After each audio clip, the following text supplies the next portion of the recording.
Okay, it is a time of the year when life is so hectic, and I feel like everyone is probably in the same position of needing some ways to save their sanity. So it felt like this week's podcast episode was just desperately needed. I think that when mom life hits these busy seasons, we struggle to keep up with it all because it's more than we can realistically manage. But there are so many should do's or obligations or expectations in our everyday lives that are already hard enough to manage. And then when you pile on additional stressors, and they might be things that are important to us, and they might be things that we even love doing, but they still add on to the list and therefore become stressors. We have to realize we can't try to maintain the same level of high expectations of ourselves and do more on top of that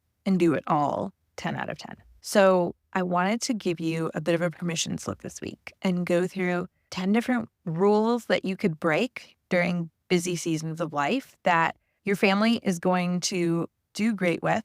Your family's still going to be able to move through the rhythm of your everyday life that's going on. It might look a little bit different, but the idea is, what are the essentials that have to be maintained during this temporary season? And what are the things that we can let go of or adjust? And I think sometimes hearing from someone else that it's okay to let go of these expectations can be the catalyst that we've been needing to pull back on the pressure that we've been putting on ourselves. So put together a list of 10 rules to break when mom life gets busy. And just know that maybe breaking these rules just works for your family in general, and you're able to continue with them beyond the busyness. But it's entirely possible that when this hectic time calms down, you'll be able to go back to, meeting these expectations and living up to those standards if that's what's right for you.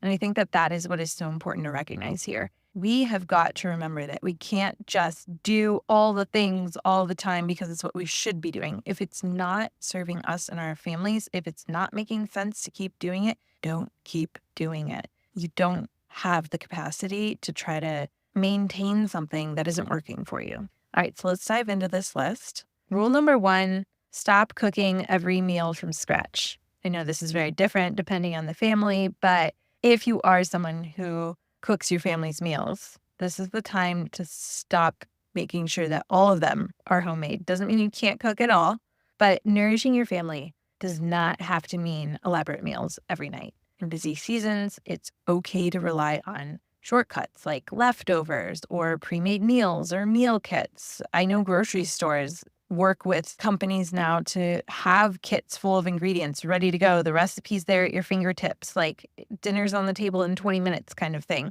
Those are great shortcuts. And if it's within your budget, plan a carry out night once a week, even just to get food on the table. Yes. Nourish your family. Yes. But you don't have to overextend yourself by trying to keep up with maintaining all of those meals for your family. Rule number 2 that we've got to start breaking when we're so busy: don't worry about keeping your house spotless. There is no doubt that keeping a tidy home can support your well-being. But during overwhelming times, I want you to focus on just the spaces that impact your daily rhythm. I look at it in this way. I used to expect myself to keep my home so tidy that if anyone just showed up on my doorstep, as if that happens these days, but if someone were to show up on my doorstep and I were to invite them in, I'd want it to be, guest ready. But the truth is, A, never happens, and B, is impractical. What my house needs is to be ready to be lived in. So especially when we are so busy, what we need to be focused on is making sure that our home is set up for function and day-to-day success. So really lean into that during this busier season. It's okay if your home is a little less tidy than normal.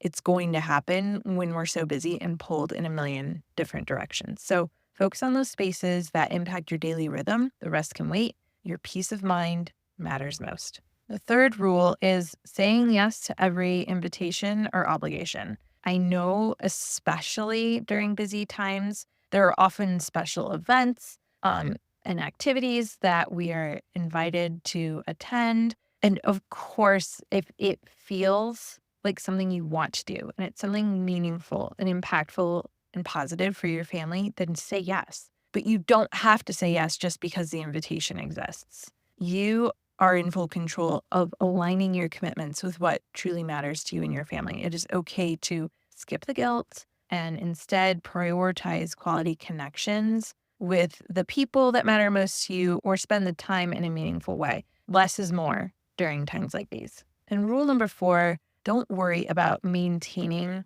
your everyday routines to the degree that you are used to maintaining them. Flexibility is so important during these busy times, not only for ourselves, but for our kids. Like, I know my kids have been staying up extra late lately. There have been a lot more activities that they've been doing, and they're tired. And so in the mornings, I've had to adjust, what I expect that we're going to accomplish in the mornings so that they can get that much needed extra rest. And that's okay. So when your routine isn't serving you or fitting you, don't hesitate to be flexible and adjust. When things calm down, you can go back to your regular routines and you can focus on refining those further. But for now, just remember, you're in survival mode. It's okay if things are a little bit wonky and off, and if things go left undone in your mornings or your bedtime routines, it's all good. It'll all come back together. Rule number 5, don't feel like you have to complete every tradition or activity.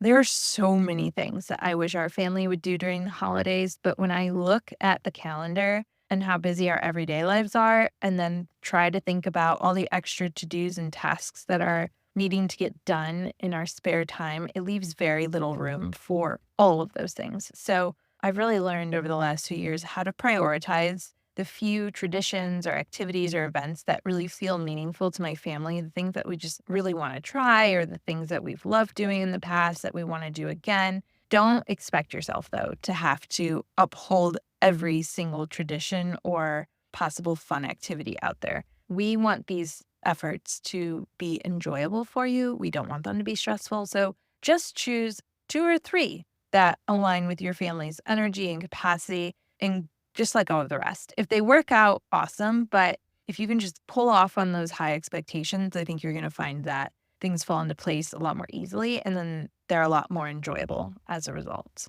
Rule number 6, don't worry about keeping your kids off of screens entirely or in such a limited capacity. If on the whole, you're really cognizant about the amount of screen time your kids are getting, just remember that a few weeks of your kids having a little extra screen time isn't going to offset all of your screen time efforts the rest of the year. It is absolutely okay for your kids to enjoy some extra holiday movie time or some fun on their iPads while you're getting a little bit of extra work done. We all have to find a way to fit things in. And if your kids being on their screens a little bit more gives you the space that you need to recharge or handle tasks, don't sweat it. Balance is so key here, and flexibility can feel so freeing. So if you can find ways to incorporate that screen time in a way that's supportive, there's no guilt, no shame around that. And it doesn't mean that all of your efforts the rest of the year have been a waste. I feel like there's so much good in, yes, being intentional about screen time, and also recognizing that there are the right times to be a little bit looser with it. And so if you're pulled to do that, absolutely feel free to. Move this to the beginning of that. Rule 7, don't feel like you have to wrap every gift perfectly. I am telling you, I have embraced no bows on my gifts, and it just is the smallest thing that has been so freeing. And half the time I don't even use labels. It's like permanent marker right on the wrapping paper, cute, done, moving on. I feel like if the gift is wrapped, that box has been checked, and that approach has saved me so much time and frustration. So don't hesitate to cut corners on gift wrapping. I think that if you're putting some intention and thought into what you are giving to someone, like, of course, you might be someone who's inspired to give these really beautifully wrapped gifts. And like, maybe there are certain people that you put that time and effort into, but just remember, you do not have to do that for every single package that you are wrapping. There are too many to get done. And if you can save yourself some time by worrying a little less about that, you're going to find that the whole process of doing all the gift wrapping is going to be a little bit more enjoyable, and it'll definitely go faster. Number 8, this is your permission slip. to stop trying to meet everyone's expectations. Your family values come first, and other people's opinions about what you should do can be gently and kindly set aside. I want you to really lean into your intuition when times like these are as busy and stressful and hectic as they are. And I want you to focus on what feels right for you. We can't be taking on everyone else's emotions and opinions and having a sense of responsibility for them. And it is okay to do something or make certain choices during a busier time in order to protect what really matters to your family. Trust your intuition and focus on what feels right for you. I feel like we shoulder so much unnecessary guilt and sense of responsibility for how other people are feeling, especially family members. And it reflects that we care about how other people feel. And it reflects that we don't want them to feel any sense of rejection or disappointment because of choices that we've had to make. And at the same time, I think it's really important that we remember that we don't, as grown-ups, have the capacity to take on and own other people's emotions. That's for them to handle. And I think that when we can get clear on prioritizing our own family's values and what is important to us, we're able to become a lot clearer around protecting those things that matter to us and being more comfortable with knowing that sometimes those decisions are going to let other people down. And I think it allows us to be more sympathetic without also then bringing in that guilt. So just really recognize when maybe you're taking on other people's emotions about your decisions, because those are something that you have to just really learn to identify. Because when you can identify these emotions are mine, these are someone else's emotions, it becomes a lot easier to release them and stand more confidently in the decisions you've made. Number 9, don't worry about wearing real clothes every day. You don't have to get dressed and ready every day. I love getting dressed and ready every day. It helps me feel like, all right, I'm starting my day with some purpose. I'm going to be productive and get things done. But also there's something to be said about the practicality of leggings and a cozy sweater that are going to help you move through your day. It's one less decision to make to start your day. So let's just really focus on when you're starting your day that you're focusing on dressing in a way that helps you feel really good and less about worrying about your appearance.